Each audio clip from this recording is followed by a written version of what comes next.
கட்டுறோம். ஆனால் உபாகம் மாறி எல்ல சொல்கிறார், அதன்படி தான் கட்டுறோம். அப்போ நம்ம உட்கார்ந்துருக்குவோம். ஒருத்தர் கலெக்டர் வேணும்னாரா, ஒருத்தர் நல்ல இப்படிலாம் வேணும்னு 4 பேர் சொல்கிறப்போ ரெபேக்கா சொன்னாங்களாம், இல்லை ஒரு ஜெபிக்கிற மனிதன் எனக்கு வேணும்னு ஜெபம் பண்ணாங்க. அதனால தான் அந்த அம்மாவை பொண்ணா ஒட்டகத்தில் வச்சு கூட்டிகிட்டு போகிறப்போ ஈசாக்கை பார்க்குறப்போ ஈசாக்கு அப்படி நடந்து போவார். யாருன்னா அதான் வைத்தியமான எங்கே போகிறாரு, மாலை நேரத்தில் ஜெபம் பண்ண போகிறார். ரெபேக்கால் ஒரு வித்தியாசமான ஒரு பெண், அருமையான அந்த கொர்நேலியை பார்த்துக்கு ஒரு வித்தியாசமான சகோதரி. 25-30 வருஷமாக பழக்கம். அப்படி இவனுடைய தம்பதியுடைய மகன் தான் டைட்டஸ் ஜனனி. டெஸ் இப்படி ஒரு தாடி கோட்டு போட்டுட்டு இப்படி இருக்காரு. இது என் மகனுக்கு ஒரு மகனாக 1 வருஷம். அதே மாதிரி அருமையாக சொல்லிட்டாரு. அவர் குழந்தைக்கே அவர் கல்யாணத்துக்கு இவர் வந்து வாழ்த்த போகிறாருன்னு சொல்லிட்டார். கோலார் கோல்ஃபீல்டுன்னு வந்து வாழ்த்துவாருன்னு சொல்லியிருக்காரு. ஏன்னா அன்றைக்கி ஒரு கதை சொன்னார், அது ஞாபகம் இருக்குது. ஒருவேளை இன்றைக்கி அந்த பிள்ளைக்கு 1 வருஷம். இன்றைக்கி ஃபங்க்ஷன் என்பது முன்ன கல்யாணத்துக்கு கூப்பிட்டாங்க, அப்புறம் இறந்தது கூப்பிட்டாங்க. இப்போ எதுக்கு தான் ஃபங்க்ஷன் வருதுன்னே தெரியல. எல்லாத்துக்கும் ஃபங்க்ஷன். இப்போ ஒரு நாள் 1 வருஷம் இதுக்கு பெரிய ஃபங்க்ஷன். ஒரு தம்பி வந்து என்கிட்ட காசு கேட்டேன், ஒரு 10,000 ரூபா கொடுங்க தப்பாங்க. எதுக்குடான்னு கேட்டேன். என் குழந்தைக்கு 1 வருஷம் பிறந்தநாள் வருதுண்ணா. காசு இல்லை, ஏன்டா பண்ணுற ஓடிடுறான்னு. இல்லை, பக்கத்தில் இருக்க ஒரு பொண்ணு கேட்குறாங்க, எப்போ உன் குழந்தைக்கு பிறந்தநாள் கொண்டாடி எனக்கு சிக்கன் பிரியாணி தரப்போறேன்னு கேட்குது. அவங்களுக்கா நான் என்ன பண்ண வேண்டியது இருக்குது, கடனை வாங்கி ஃபங்க்ஷன் ஆக்கி நடத்த வேண்டியது இருக்குது. இன்றைக்கி ஃபங்க்ஷன் எதுக்கு நடக்குன்னே தெரியல. அதே மாதிரி முன்ன ஒரு காலங்களில் இதில் எனக்கு பிறந்த தேதியை ஒழுங்காக தெரியாது. என்னுடைய ஞானஸ்தான சர்டிஃபிகேட்டில் பிறந்த தேதி பார்த்தீங்கன்னா 5/9/1960. என் சர்டிஃபிகேட்டில் ஞானஸ்தான டேட் பார்த்தீங்கன்னா 17/12/59 1959. ஒரு 12-10 மாதம் பின்னால் முன்னாமும் இருக்குது. ஆனால் இது எது ஒரிஜினல் தெரியாது. ஏன்னா அம்மா கை நாட்டு, அப்பா கை நாட்டு, ஒன்றும் சோத்துக்கே வழியில் எங்கே பிறந்த தேதி எழுதி வைக்க. ஏதோ வேலைக்கு போயிட்டு வந்தாங்க, வந்த நேரத்தில் வீட்டுக்குள்ளே வந்த நேரத்தில் இடுப்போல் இருந்து குழந்தை பெற்றுட்டாங்க. இந்த இஸ்ரேல் மக்களை போல் இன்றைக்கி டேட் ஃபிக்ஸ் பண்ணி ஆப்ரேஷன் பண்ணிக்கிறோம். இவ்வளோ அட்வான்ஸாக டெக்னாலஜி போயிடுச்சு. அப்போ நான் எங்கே என் பிறந்தநாளை கொண்டாட? ஒரு பாஸ்டர் இருக்கார், எனக்கு ஃபோன் பண்ணி இன்றைக்கி என்ன தெரியுமான்னுவார். என்னையா நீ செவ்வாய்க்கிழமைன்னுவார். ஏய் எனக்கு பிறந்த கல்யாண நாள்லான்னுவார். அது எனக்கே தெரியாது, உனக்கு எப்படியா உன் கல்யாண நாள் எனக்கு எப்படி தெரியும்னுவார். பொதுவாக இந்த ஃபங்க்ஷன்லாம் தேவையானது. மக்களை நம்ம ஒன்றா கூடுறோம், இதுக்கு நன்றி. இந்த நாளில் இந்த பெற்றோர்களுக்கு இப்படிப்பட்ட குழந்தை கிடைத்ததில் நன்றி. இன்றைக்கி என்ன சொல்லலான்னா, ஒரு அப்பா அம்மா ஒரு பையன் ஒன்றாவது சேர்ந்து 4 மாதம் ஆச்சு. டிசம்பர் மாதம் ட்ரெயினில் போய்கிட்டு இருக்காங்க. டிடிஆர் வர்றார். அப்பா அம்மாவுக்கு டிக்கெட் வாங்கினாங்க. 5 வயசு பையனை அவனுக்கு டிக்கெட் வாங்கலை. டிடிஆர் உள்ளே வந்தோடனே இப்போ அவனுக்கு வயசு 6 வயசு. 1வது போயிட்டான். 1வது போனோடனே அந்த பையனுக்கு டிக்கெட் வாங்கலை. டிடிஆர் இப்போ டிக்கெட் கேட்க போகிறார். அப்பா சொல்லாடே டிடிஆர் வர்றாரு. இந்த ட்ரெயினில் டிடிஆர் வந்தாலும் உடம்புலாம் கொஞ்சம் பயமாக இருக்கும். முன்னால் இப்போ பழகிட்டு இப்போ ஜஸ்ட் என் பேர் சொன்னால் போதும் டிக் பண்ணிவிடுவாங்க. அந்த அளவுக்கு இன்றைக்கி அட்வான்ஸ் டெக்னாலஜி ஆகிடுச்சு. 5 வயசு, நான் ஸ்கூலுக்கு போகிற யூகேஜி படிக்கிறான் சொல்கிறாங்க அப்பா. இப்போ அவன் எங்கே போயிட்டான்? First standard. அப்பா என்ன சொல்கிறாரு, 1 வருஷம் பின்னால் சொல்கிறாரு. எதுக்குப்பான்னு கேட்டான். அது ஒன்றும் இல்லைடா, உனக்கு டிக்கெட் வாங்கலை, அதனால் 1 வருஷம் நீ யூகேஜி சொல்கிறாங்க. டிக்கெட் எவ்வளோப்பான்னு கேட்டான். எனக்கு 150 ரூபா, உனக்கு 75 ரூபா. 75 ரூபா மிச்சத்துக்காக டிக்கெட் வாங்கலாம் அப்பா சொன்னார். 75 ரூபா குறைக்க என் வருஷத்தையே 1 வருஷம் கேன்சல் பண்ணுற எப்படிப்பா நியாயம்? வெறும் 75 ருபீஸ், 75 ரூபாய்க்கு 1 வருஷம் ஃபெயில் ஆகிட்டேன்னு சொல்கிறேன். என்னையா இது நியாயம்? அருமையாக இந்த பிள்ளைகளை வளர்ப்பது என்பது நம்மகிட்ட தான் இருக்கு. எப்படி வளர்க்குறோம், நாம் எப்படி இருக்கிறோம்? விளம்பரத்தை பார்க்குறோம், பப்ளிசிட்டியை டிவியில் பார்க்குறோம். அவன் தாடி வச்சா இவரும் தாடி வச்சார். எதுக்கு தாடி வச்சான்னு அவருக்கே தெரியாது. அவரும் மொட்டை அடிச்சார், இவரும் மொட்டை அடிச்சார். மறுக்க தாடி இளைஞர் எதுக்கு தாடி வச்சுட்டா அழகான முகம். அவரால் கருப்பாக இருக்காரு, இவருக்கு பாரின் மாதிரி இருக்காரு. இவர் எதுக்கு தாடி வச்சா அவர் கேளுங்க தெரியாது. இறங்கி வந்த கூட கேளுங்க தெரியுமா இல்லையா தெரியாது. அவர் வச்சாரு, இவர் வச்சார். தெரியுமா எதுக்கு தாடி வச்சிருக்கியா? முன்ன தேவதாஸ் வச்சார், காதல் தோல்வி. இவர் எதாவது சொல்றாரு, என்ன சொல்றாரு? காதல் தோல்வியா?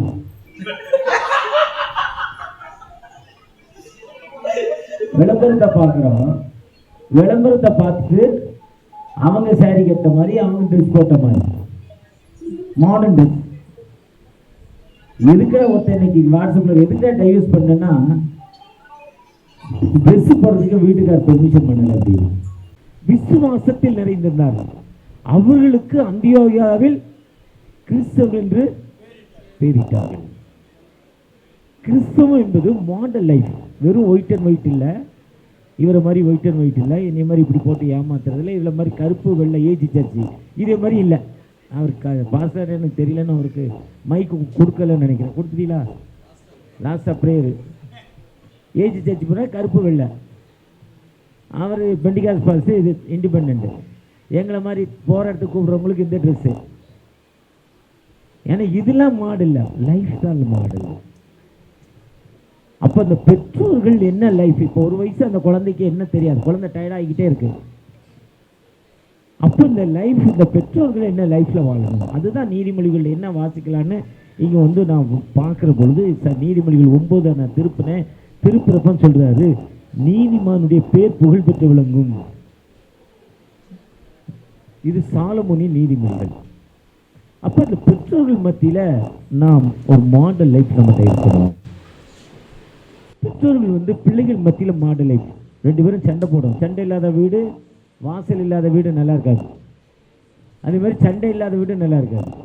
ஆனால் யார் முன்னால் சண்டை போடக்கூடாது? பிள்ளைங்க முன்னால் சண்டை போடக்கூடாது. பிள்ளைங்க முன்னால் தூக்கி அடிக்கக்கூடாது.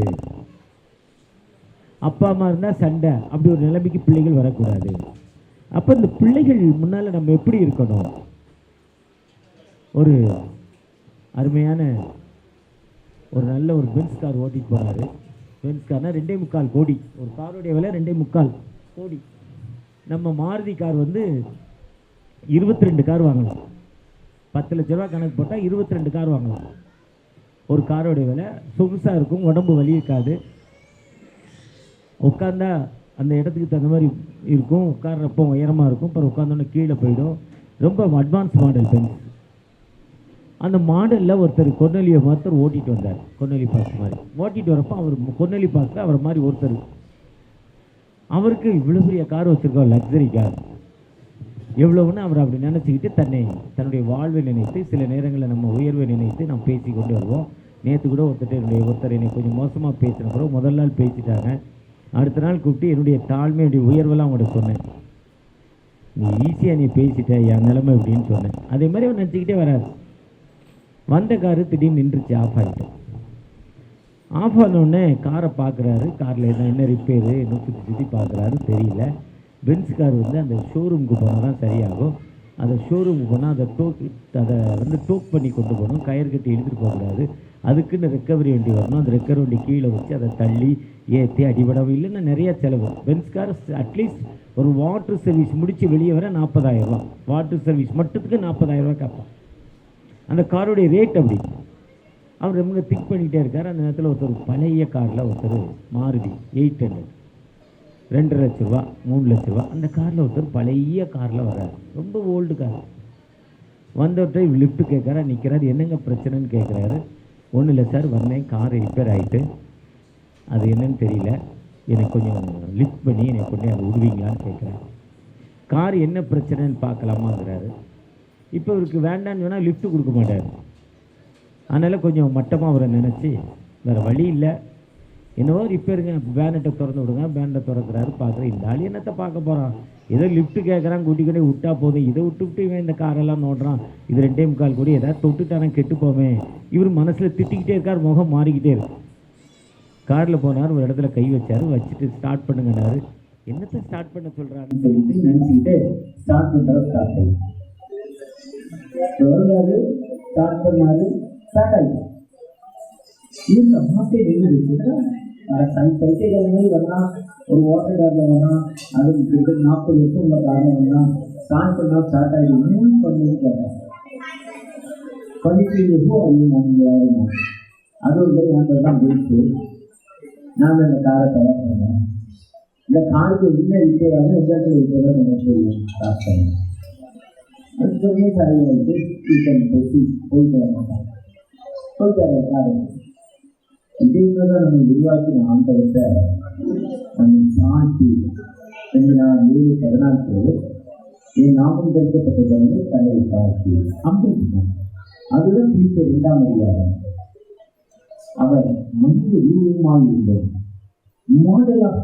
அவர் கடவுளின் சாயல் மாடல் கடவுளுடைய சாயலை தன்னை தாழ்த்தினார், எட்டி வெறுமைப்படுத்தினார். தாழ்மை வெறுமைப்படுத்தலாம் வாழ்க்கை முன்னேறிச்சு. அதுதான் அப்போஸ்தலர் 22:3 பொருளை சொல்றப்போ நாம் எப்படிப்பட்டவானா கிறிஸ்துக்கு எல்லாத்தையும் தாழ்த்தினோம்.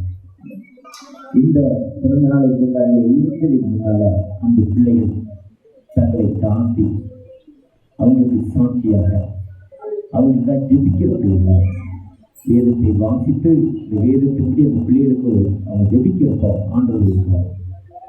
பிளெஸிங் டிவியோட ஓனர் ஆனந்த் பாலா, அவங்க அப்பா ஜெயபால் சாதாரண செகண்ட் கிரேட் டீச்சர். அவர் மாதிரியே தான் இருப்பார். ரொம்ப காலம் சைக்கிள் தான் ஓட்டார். பழைய சைக்கிள் விருதுநகர்ல எனக்கு தெரிஞ்ச கடைக்கு வாழைப்பழம் வாங்குவார். நான் 4 மாதத்தில் ஒரு தான் போவேன், நைட்டில் போவேன். 10-10:30 வருவார். அப்போ அந்த கடைக்காரர் தான் ஏஜென்சி ஓனர் அப்பா சாதாரண செகண்ட் கிரேட்.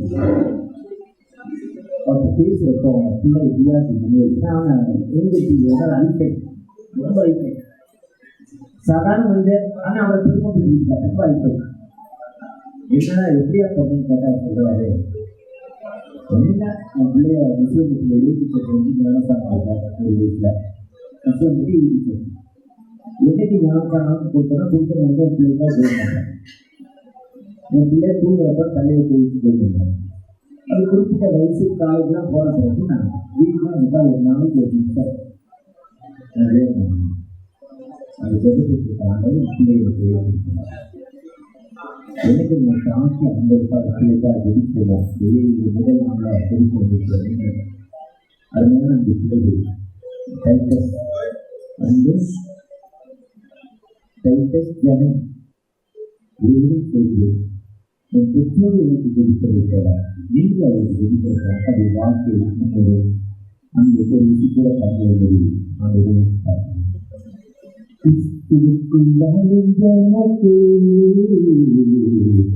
எனக்கு ஆம் அன்பின் தகப்பனே, அந்த பிள்ளைகளை வெற்றி வாழ்விட்டாங்க. இந்த உலகத்துக்கு வந்து 365 நாட்கள் முடிச்சுட்டாங்க. அதனுடைய கிருபை இறக்கம்பா மீறி அந்த பிள்ளை சங்கீதம் 90:10 வாழ கிருபை நெஞ்சினோடு நீங்கள் இருங்க. அந்த வளர்க்கக்கூடிய ஜனனி கைத்தை பெற்று அவருக்கு அது இருக்கிறார். கிராண்ட் ஃபாதராக